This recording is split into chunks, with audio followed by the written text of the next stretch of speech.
Hello, ladies and gentlemen, and welcome to another edition of Wednesday Night Mayhem live on YouTube and StreamYard.com. It is Grundle MF Michael Fletcher alongside my good friend Anthony Florio. We don't know if we're going to get Michael Bullock here or not. If we do, then great. If we don't, well, that's fine. We'll see him tomorrow night. But guys, let's just dive right in. We're gonna try to do this as quickly as possible. We might even go rapid fire. We'll see. First off, we had was Christian Cage versus Kazarian one-on-one. When it was all said and done, Christian Cage wins the match in 16 minutes and 33 seconds. What a very good match. What a way to start off AEW Dynamite tonight. And Christian Cage looked absolutely amazing. The body of work of both men was really well done. Christian getting the win is the most logical and most reasonable storyline wise. This was his first night in AEW, first official match in AEW. You want him to get a good win, which he did get. This was easily for me 3.5 to 3 3/4. You could even talk about maybe 4 stars for the match. Anthony Florio, it's yours. Well, I'll tell you what, MF, I'm actually going to pull the trigger. I'm actually going to give this 4 stars. Cage passed the first test tonight, delivering a strong performance in a physical, ultra-competitive bout against one of the gatekeepers of AEW. Frankie Kazarian threw everything he had at Christian, including the rarely used flux capacitor from his TNA days, and still could not put the former world champion away. Christian bumped, never appeared to be slowed by any of them, and recovered to throw his own offense at his opponent. Captain Charisma checked all the boxes in his first match back. The idea that he had not competed in a singles match in which he was asked to take all the usual bumps in 7 or so years is astonishing, because he very much looked like someone who had picked up right where he had left off. Maybe a bit too soon to assume he can continue at this rate, or that he can just be thrown into a world title match with Kenny Omega and not miss a beat, but his return match was certainly promising. 4 stars, hell of a match. I could probably go on the record and say that was one of the best opening matches I have ever seen in the history of Dynamite. And by 2 40-plus-year-old guys, well done, gentlemen. Well done. 4 from EMF. Let's move on. All right, next up we had was an exhibition match, Cody Rhodes versus QT Marshall. I guess you could say the fight never... I guess you could say... Yeah, that's an absolute throwaway. We don't really need to get into that. But there is one thing that I do want to address here, and it looks like QT Marshall's got his own, he's going to have a stable of his own. I mean, with Aaron Solo, who was recently engaged to the Bailey, no, not anymore, Komoroto and Ogogo, and they have the potential to be stars of AEW's future. And a fantastic beatdown, but the one thing that's going to really bother myself and MF, dude, QT, you took a cheap shot at Arn Anderson.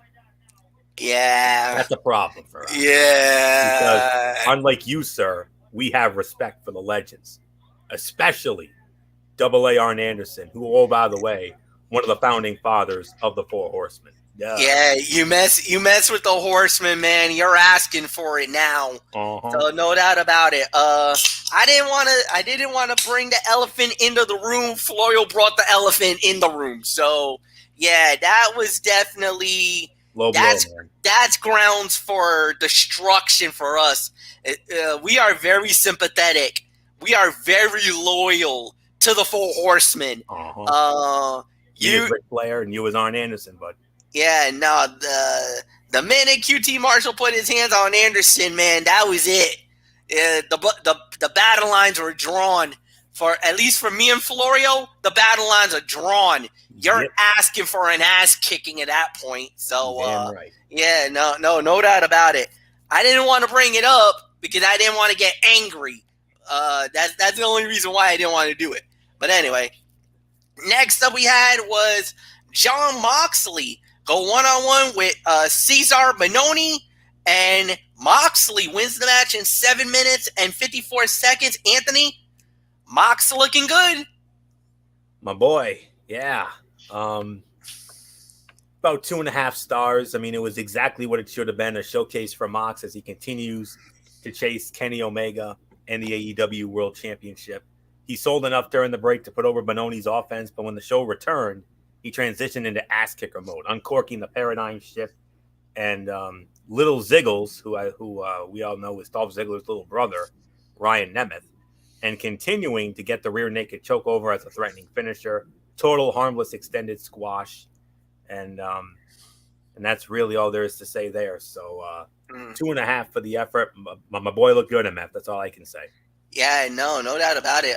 Good performance. 2.5 stars for me as well.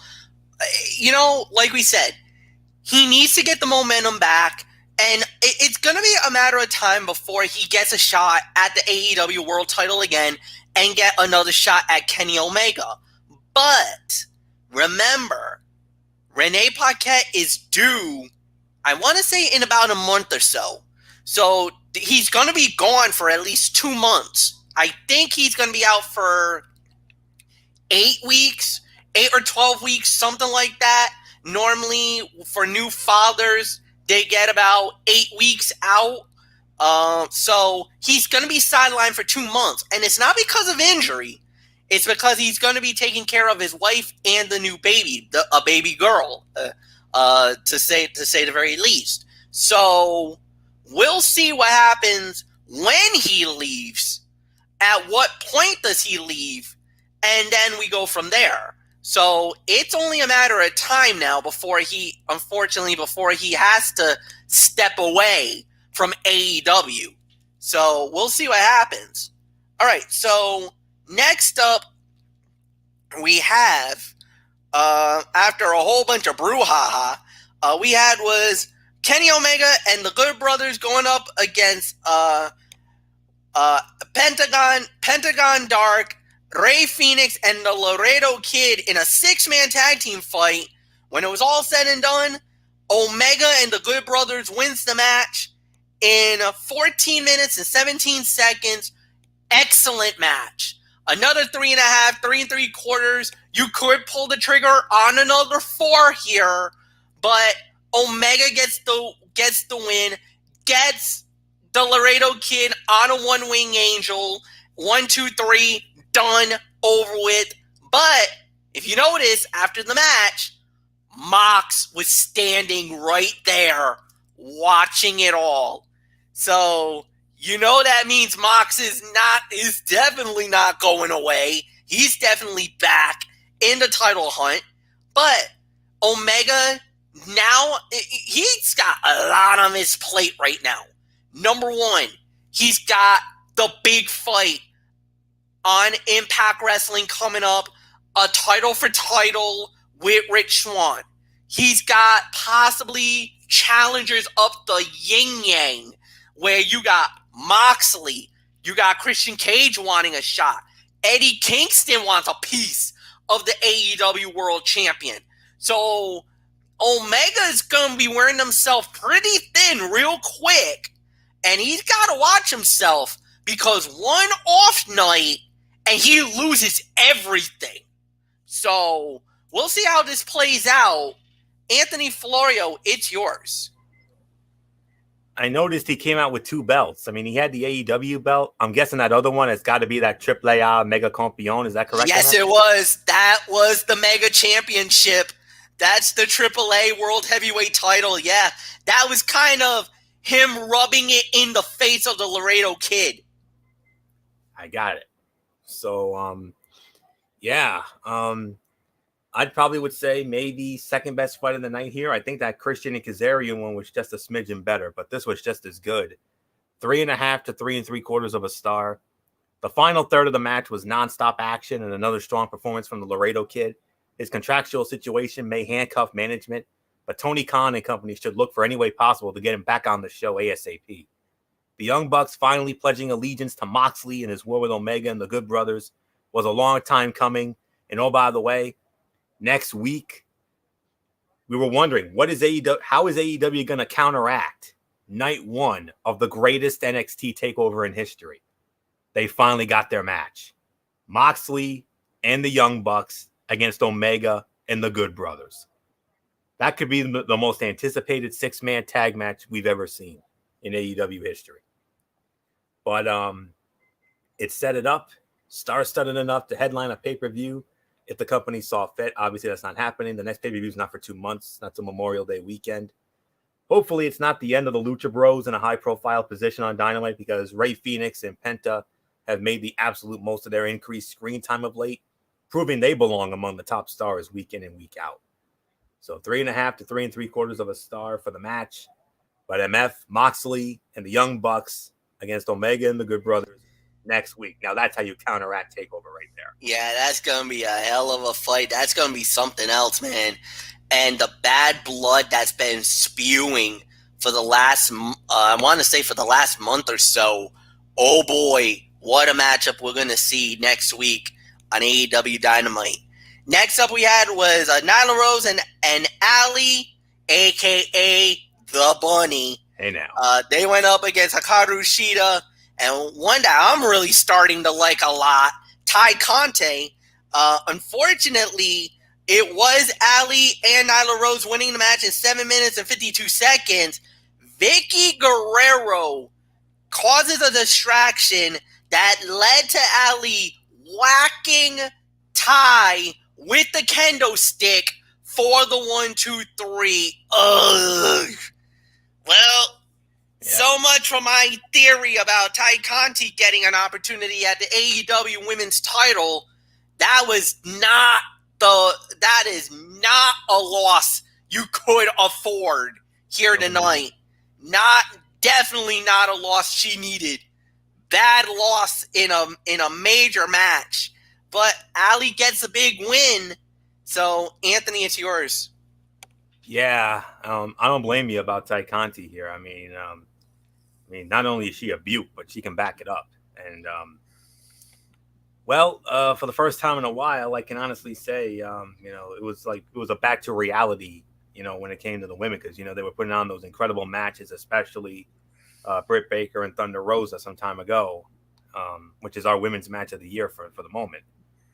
The entire heat portion of this match took place during the commercial break, so it was hard to invest in the story or even care about the comeback. With that said, Ty Conti was a ball of energy here and followed up on last week's win with another strong showing. She is very much the future of the women's division, and if she can continue improving and evolving her in-ring game, should receive very real consideration for being the woman to dethrone Hikaru Shida for the women's title. Perhaps that is why it was so interesting to see Allie, the Bunny, who has been wholly underutilized from day one, beat her and halt her momentum. The division is improving exponentially after what it was at this time a year ago, but it still has issues, work in progress. Shida and Rose being the only two consistent stars in and among them, but they're getting better. So 2.5, 2.75, that's the best I can do. So MF, your thoughts? I mean, it was like I say, it was an all right match. It was about a 2-star battle. Like I said, the thing that really got under my skin was the fact that Ty took the loss. Yeah. Now, I get it. Hikaru Shida, as the champion, you don't want to make her weak. I get it. So Ty had to take it here. But where her momentum and what she's been doing, I really felt like this was not a loss to take tonight. But then again, maybe it's a tag team match. Maybe that doesn't affect her overall because of the fact that her singles record is phenomenal.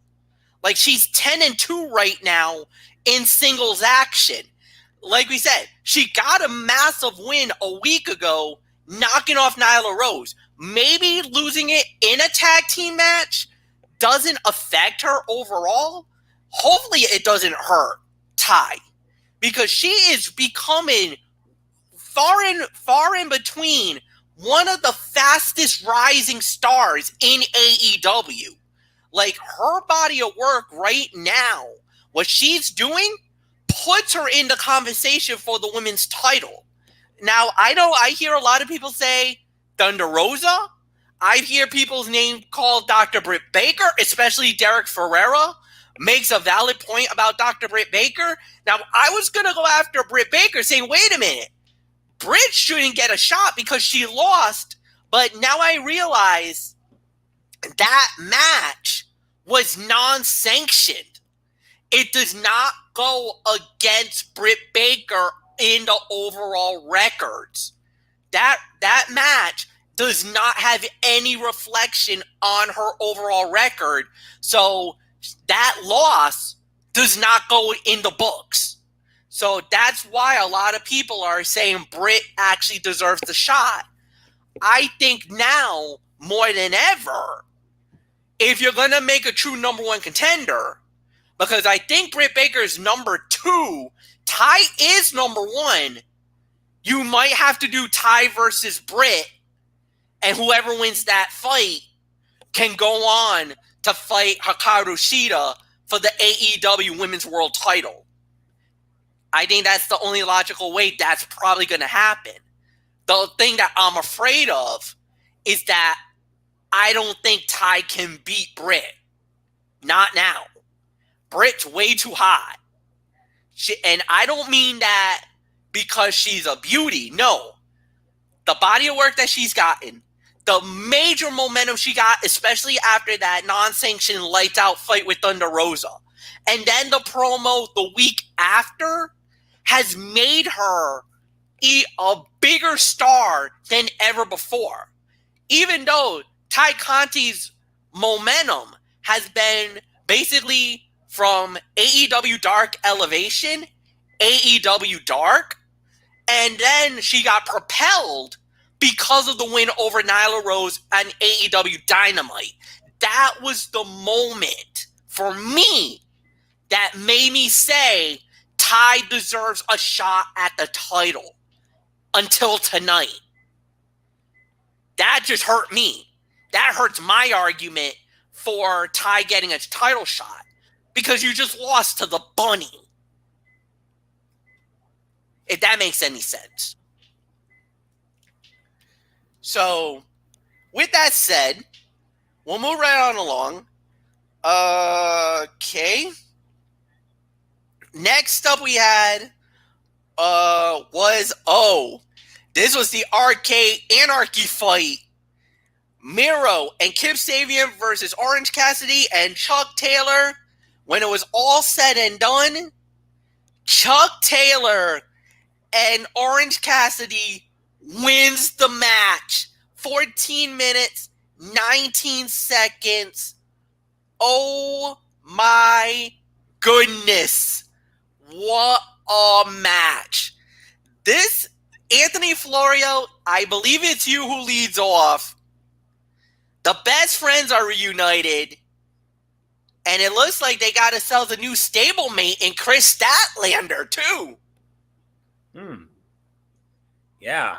I would probably give this about 3.25 to 3.5 stars here. Best friends are quickly establishing themselves the master of the chaotic street fight, which this was, with a little arcade mixed in for good measure. The spots were fun and creative. Miro shined, a total badass who was undone only when the numbers proved too much. Chris Statlander's return was a great surprise and will help bolster the evolving women's division. Then there was the return of Trent, which added the exclamation point to a match heavy on storytelling with a few crowd-pleasing spots mixed in. Is this type of match for everyone? No, but neither is an exploding barbed wire death match or stadium stampede. Some can't stand the hour-long Iron Man matches, and others don't like technical wrestling. For what reason, I don't know, but AEW does a great job of providing a little something for everyone in the crowd, and this was no different. A wild brawl disguised as something else. This was exactly the type of chaotic war this feud deserved. So I'll say third best fight of the night here. 3.25, 3.5. It was an experience for me. I mean, MF, well, what says you? I've never seen a match like this in my life, so this was even an experience for myself. I've seen barbed wire death. I've seen barbed wire exploding death matches. I've seen that before. Yep. A stadium stampede. That match was everything I hoped for, and it delivered. This was unique, and this was weird. I'm a gamer. I love video games. Yes. I remember going to the arcades back in the day. Yep, there was a really good arcade in Laconia, New Hampshire that was called the Fun Spot. That was my go-to spot. Now, there are some other arcades in the Rhode Island area, that, I think there's one in Providence that you can go to that has the classic arcades. So I like it. I'm down with it. But it was a little unique, but there's a lot of elements here. Number one, the best friends are fully back together. Trent, Chucky T are fully back together. Two, they actually played off I guess you could say, a little bit of a budding romance between Orange Cassidy and Chris Statlander. Now, you gotta be watching Being the Elite to get that. That's the only way you would know this. Being the Elite, there's a little bit of a back and forth between Chris Statlander and Orange Cassidy. And it feels like it's like flirtation, puppy love type thing. There's a little something there. And you can feel it. You sense it. So for her to show up, helping the best friends, helping Orange Cassidy, that's a major deal. And I know a lot of people are, if you're, like I said, if you're a fan of the Being the Elite YouTube series, you're going to go bonkers over this. This is perfect. But it also opens the door for Superbad Penelope Ford and Chris Statlander to possibly face off. Because of the fact you know she's going to be pissed. You just put her husband through a table. You hurt her husband tonight. You don't think hell has no fury like a woman's scorn? And especially a woman like Superbad Penelope Ford? Oh, it's on now. Chris Statlander, you're going to be in for the fight of your career right now. Because you know Superbad's going to look for some blood. Especially now. So, there's a lot to dissect. Good ending to the show. Good ending to AEW. AEW had a really good show tonight. 8.5 for me. This was an 8.5 out of 10. You had 3 great matches that were 3.5 or higher. You only had maybe one bad match the whole night, but which was not even a match, if you really think about it. The exhibition was a wash. You had a dominating performance by Jon Moxley. All right, fine. We could live with that. The women's fight was okay. It wasn't bad. It was just okay. But the 3 fights that really stood out tonight: Christian Cage's debut, the main event, and I believe the other one was the 6-man tag. Those 3 alone makes the show as great as it was tonight. 8.5 out of 10 for me, Anthony. Quick thought, and we'll get into NXT. Yeah, 8.5 for me as well. Like MF said, those 3 matches. I mean, for me, the fight of the night was Christian Cage and Frankie Kazarian. I mean, that you got to go out of your way to see that. That was really good. 6-man tag would be the second best fight of the night, and then rounding out the top 3, the main event, obviously. And we had some good storytelling as well. I mean, we finally had some advancement in the feud with the Inner Circle and the Pinnacle, which was good. And I still think that it's going to lead to a Stadium Stampede match. I think they're going to save that for Double or Nothing in 2 months. But we'll wait and see. But yeah, I mean, a solid match with Moxley there. The women's match, good, was solid, not overly spectacular, and like I said, good angle advancement here, and it sets up one of the most anticipated 6-man tag team matches in history. Kenny Omega and the Good Brothers against Jon Moxley and the Young Bucks. That's how you counteract what's going to be night 1 of the greatest and biggest takeover in history. And we're going to have some more on that right now. So 8.5 for me. MF, I agree with everything. So let's set the table for the biggest and greatest takeover in history. Go home show, NXT. And oh boy, we got some more things coming for takeover, MF. Oh yeah, we got some nukes on our hands here, guys. So let's start it off. We had Roderick Strong versus Cameron Grimes to start it off, and Cameron Grimes takes down Roderick Strong in 11 minutes and 46 seconds. Strong opening for NXT here tonight. This was a good match, easily 3 to 3.5 stars. Anthony, it's yours. Yeah, a solid jump off, as you would say, MF. To start this, let's wait for a moment here. All right, solid opener between two talented men, but it was rushed out unnecessarily. The two men could have fought at any time. Their rivalry began last week. The Battle Royal main event includes both men. This was not the right time for these two. The chemistry was still obvious. Plus, the story of Strong's obsession with Undisputed Era is fascinating. He is arguably one of the most talented men in wrestling. However, he will struggle to defeat any serious competitors if an armband can make him lose his focus. Cameron Grimes is a great opportunist. In one of his best recent matches, he knew exactly how to play mind games with his opponent. 3.25 to 3.5. I agree with the rating. So MF next bout. All right. Next up we had was Santos Escobar versus Tyler Breeze, non-title match. Santos Escobar wins the match in 5 minutes and 45 seconds. Anthony, you've been in love with this guy since day one. He's got a lot of momentum heading into the unification cruiserweight title fight against Jordan Devlin in a ladder match at TakeOver. Yeah. 2 stars for this one, though. Second match in a row that was good enough but could have used more build. Prince Pretty is an ideal challenger for Escobar due to his experience and standing. The champion has mostly fought underdeveloped cruiserweights. Breeze could be a different kind of threat. However, with an emphatic victory over Breeze, it seems unlikely that we will see Escobar and Breeze for the title anytime soon. Ultimately, this came off too much like filler ahead of a big match than an actual competition. The post-match action only emphasized that, and TakeOver next week is so important that this week's NXT is certain to not stand out much on its own merits. 2 stars for me. MF, your thoughts?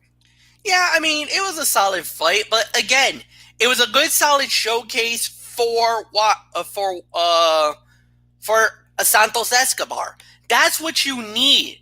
You need him to look good. You need him to look strong going into what is undoubtedly high stakes, high reward, and without a doubt, one of the biggest title matches for him and for Jordan Devlin, because the winner of this fight becomes the undisputed cruiserweight champion of the world. So, I mean, this is going to be a historic match, no doubt about it. Really nothing more to add. Next up we had was The Way, Indy Hartwell and Candice LeRae going up against Gigi Dolan and Zena Reimer.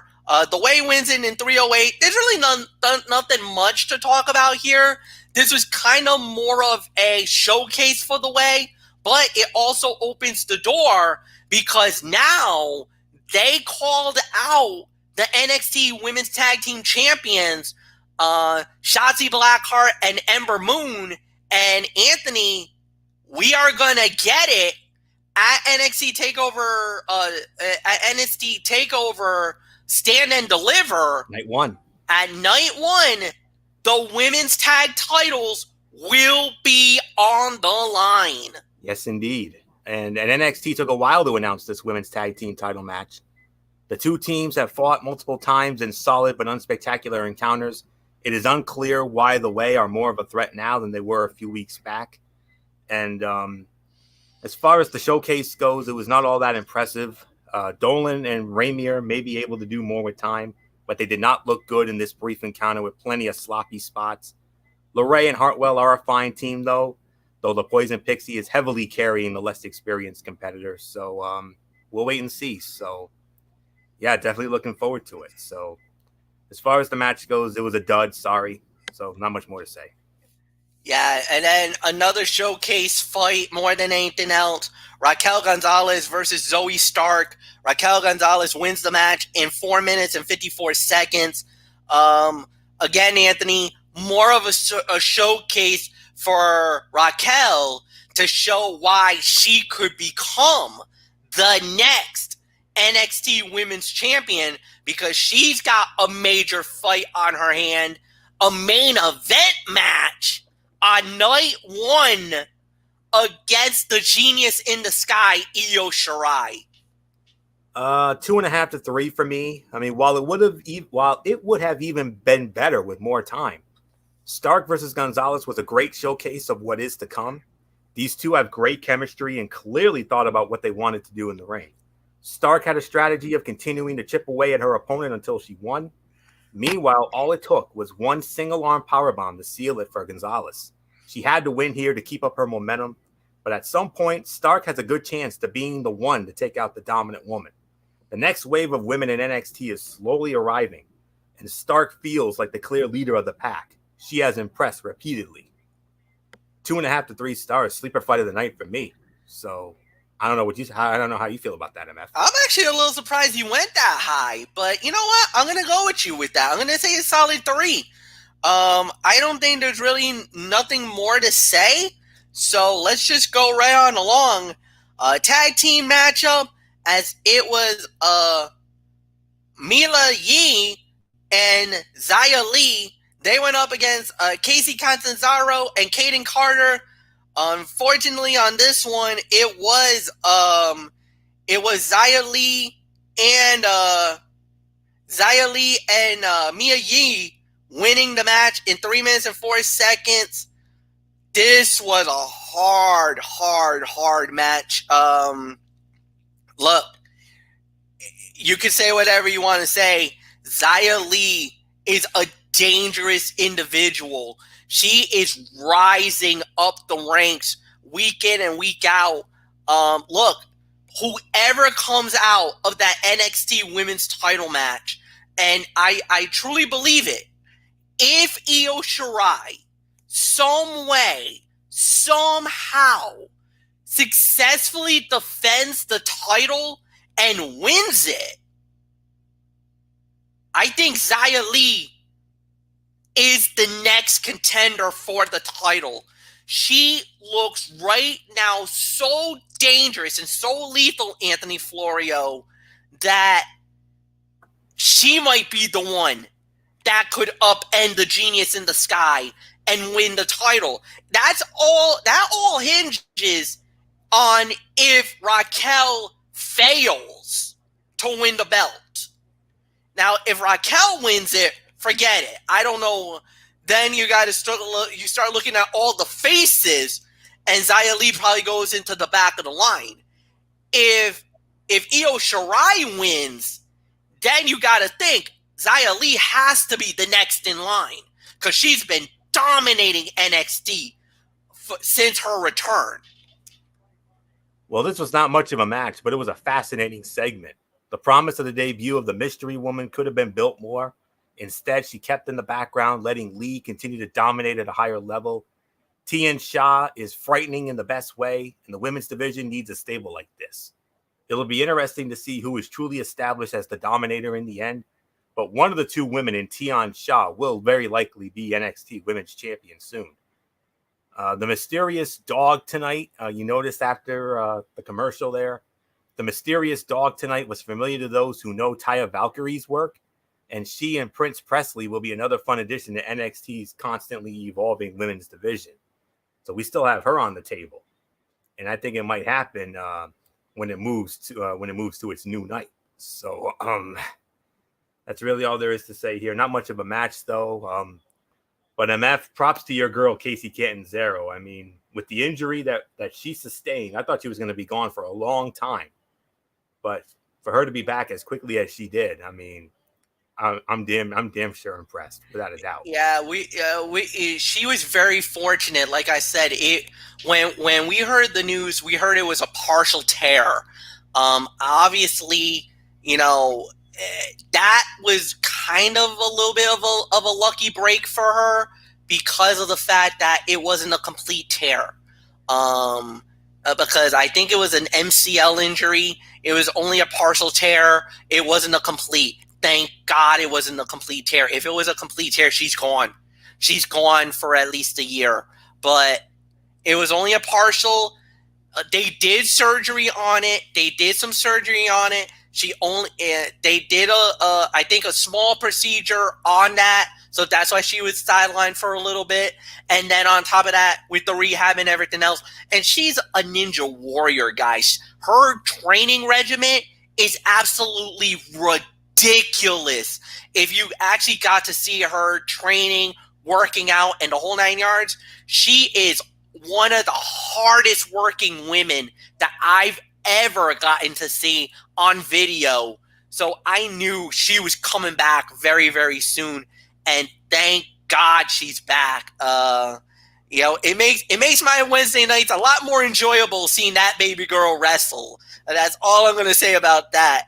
Forgive me, guys, but I can't help myself. There's something about her. That's all I'm saying. All right. So with that said, we're going to move on. Main event of the evening. It was an 11-man battle royale. And the way that this got determined, it goes like this.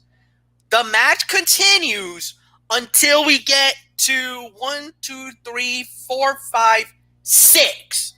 So the 6 men that would actually qualify for an eliminator match next week, or no, I should say on night 1 of Stand and Deliver.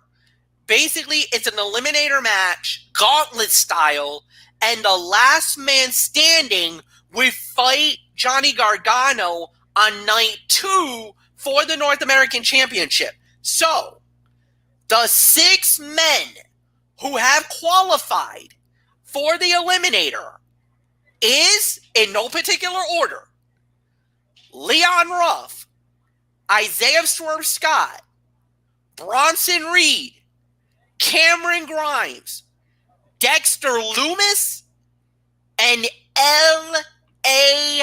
Knight. Total match time, 12 minutes, 57 seconds.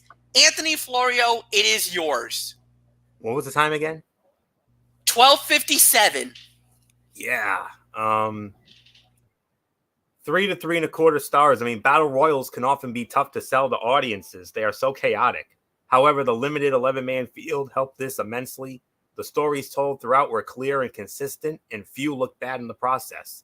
LA Knight got his big win to start building a legacy in NXT.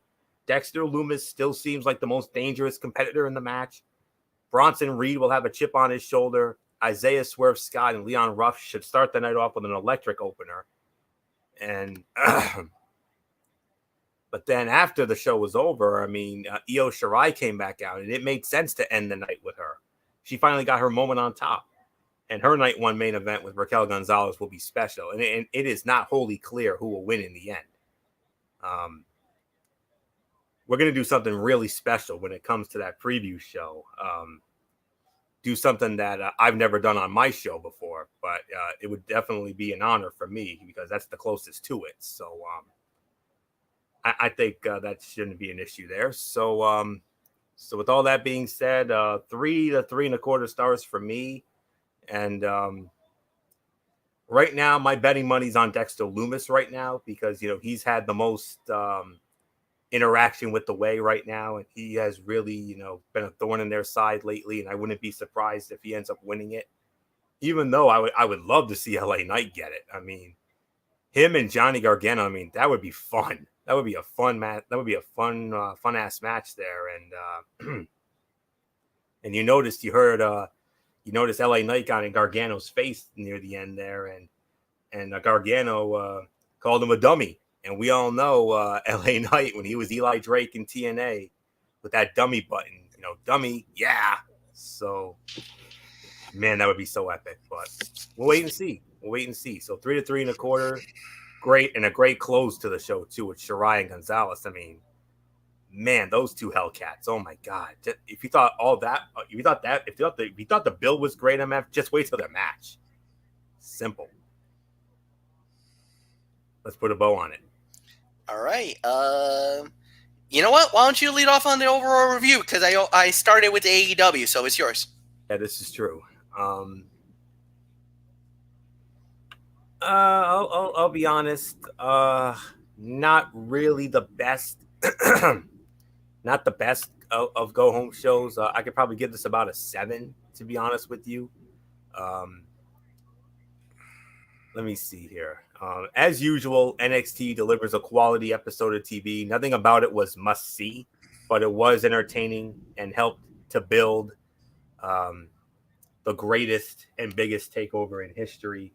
And I'm gonna throw something at you, MF.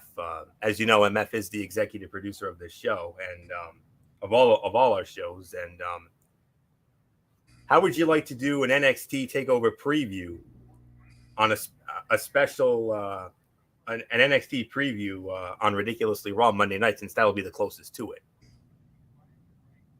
You know what? Okay, we'll do this. We will cancel the Tony's take. Yes. And we will mainly focus on that preview. We'll do it that way, yeah. Perfect. I'm down with that. I agree. We could do that. Yeah, since that's the closest to it. So, because we do it like the closest to the event.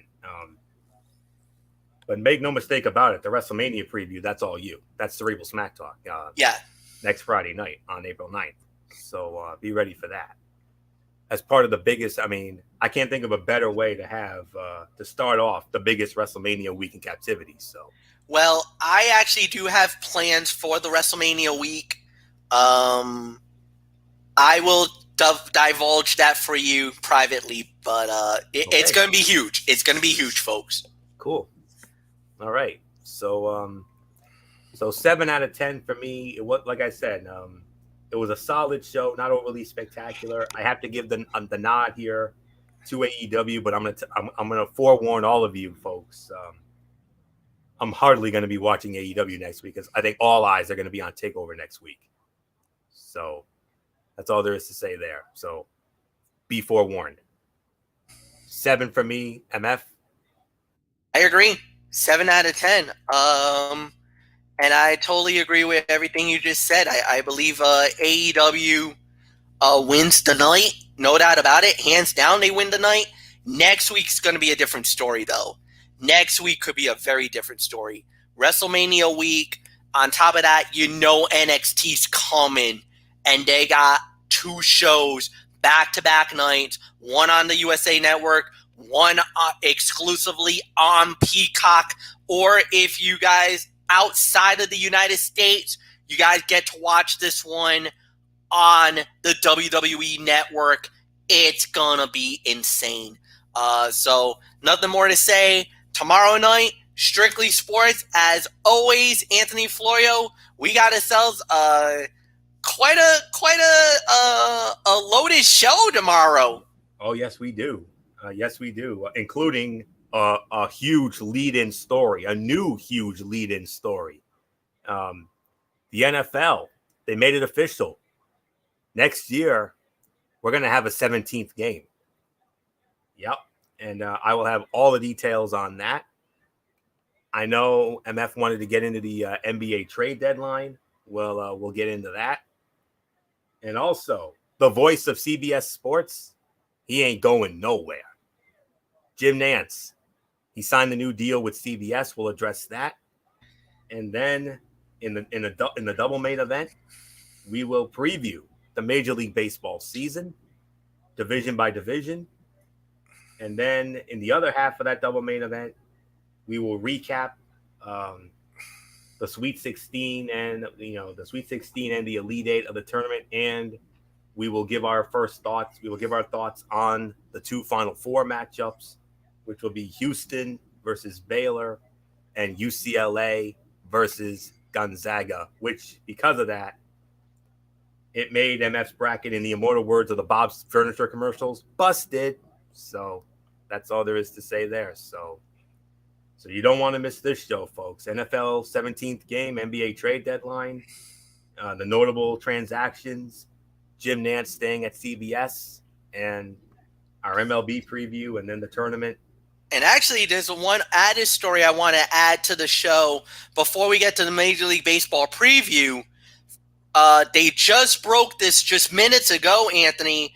Francisco Lindor just signed with the New York Mets an extension, 10 years, $341 million. Wow. So yeah, we'll definitely address that. We'll definitely address that. Yep. So there's the story there, and hopefully you will all enjoy that, because I'm almost certain that we will not be doing a Strictly Sports show on April 8th because of WrestleMania week. So. Absolutely. Well, actually, I'm gonna give this. I'm gonna spoil it right now. So. Yeah, I think our inquiring minds need to know. Okay. Now, everybody wants to know what the heck is going to happen. This is what we're going to do. So, on obviously Ridiculously Raw will be Monday night. That will be hosted by Anthony, as always. He will preview the NXT TakeOver as well. Tuesday, no show. Hall of Fame. Hall of Fame, no show. That's right. Wednesday. Now, normally on this night, this is where we do AEW and the NXT. However, because they're 2 nights, I am bumping Strictly Sports off the card, and on Thursday will be a special edition of the Wednesday Night Mayhem. So instead of being Wednesday Night Mayhem, it'll be Thursday Night Mayhem. We will cover the AEW, and we will do both nights of the NXT Stand and Deliver. So we're going to cover that. Friday, as usual, Cerebral Smack Talk, which is SmackDown, and the preview to WrestleMania. Now, as it pertains to WrestleMania, we will continue the process that we've done last year, but we're going to do it differently. For night 1 of WrestleMania, Anthony Florio will be the host. Wow. He will take over for night 1 due to commitments beyond my control. I will not be allowed. I will watch WrestleMania. I just won't be able to recap it, because I got to work early the next day. Okay. But I will be available for night 2, and I will be hosting night 2 of WrestleMania. Wow. So there you go.